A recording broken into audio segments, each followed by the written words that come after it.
Hi everyone and welcome to the channel. So today we are making maple, cinnamon, apple, and pear sauce.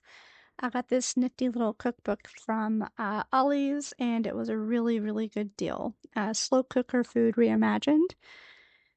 And I had some apples that were turning, so what better way to use them than to turn them into applesauce.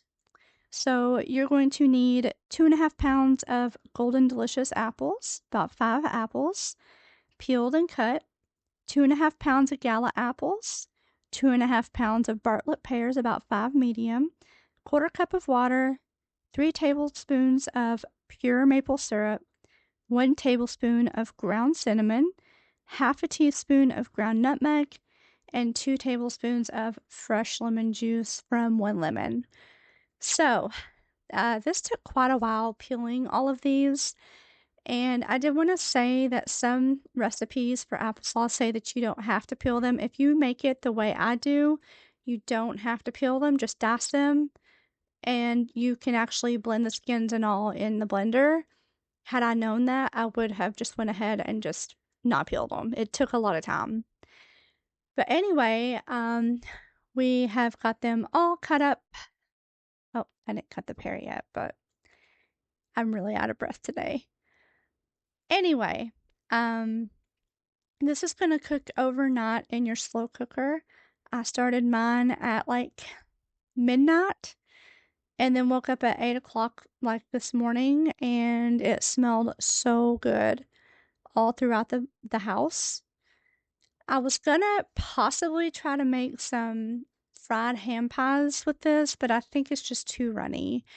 If you don't want it to be super runny and you want to use it for like pie filling, you're gonna have to be careful when you blend it. Like I would suggest they were tender enough to where you could use a potato masher and mash them and make bigger chunks because the blender just turned it into puree. That's, I guess, what it's supposed to do. That's what I use my blender for like butternut squash soup. Anyway, it took probably a good 1.5 hours to cut all the pears and apples. But go ahead and add them to your slow cooker, your pot. I was actually very concerned at this point whether they would fit or not. I did not know because there was a lot. But don't worry, it'll fit. It'll fit. As long as you have like a 6-quart slow cooker, it'll work. Make sure they're all patted down nice and neat and tidy. And go ahead and get your maple syrup. Now, if you don't have maple syrup, you could probably just use sugar, or you could use honey or brown sugar. I mean, it doesn't have to be maple syrup. That's just what this recipe calls for. But because maple syrup's pretty pricey if you go look at the price of it. And then you got your cinnamon, your nutmeg, which those are like traditional, like pie filling seasonings for apple pies. I just wonder how this would taste drizzled over some vanilla ice cream. It probably would be really good. Trying to finish up this nutmeg. It's not got a lot left in it. So go ahead and put your nutmeg in, and I accidentally do way too much. It's okay. It's okay if you do too much.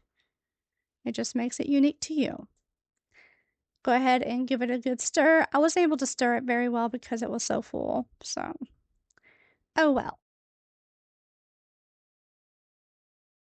Does anybody else here love apple pie as much as me? I don't know.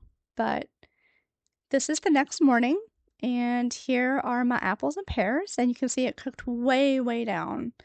Way down. And they turned a beautiful golden brown color. Turned out great. Now be careful with this part.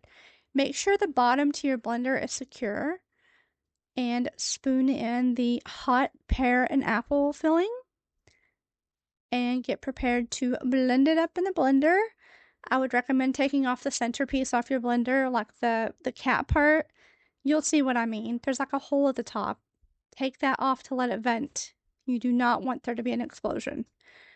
And just put a towel over it for splatters. Pulse it a few times and then start blending it. And you have yourself some beautiful applesauce. I hope you all enjoyed today's video. It was a little bit in depth, not too bad, just a lot of cutting, but I hope you all stick around for the next video, which is Grandma's Southern Fried Potatoes. See you all in the next one.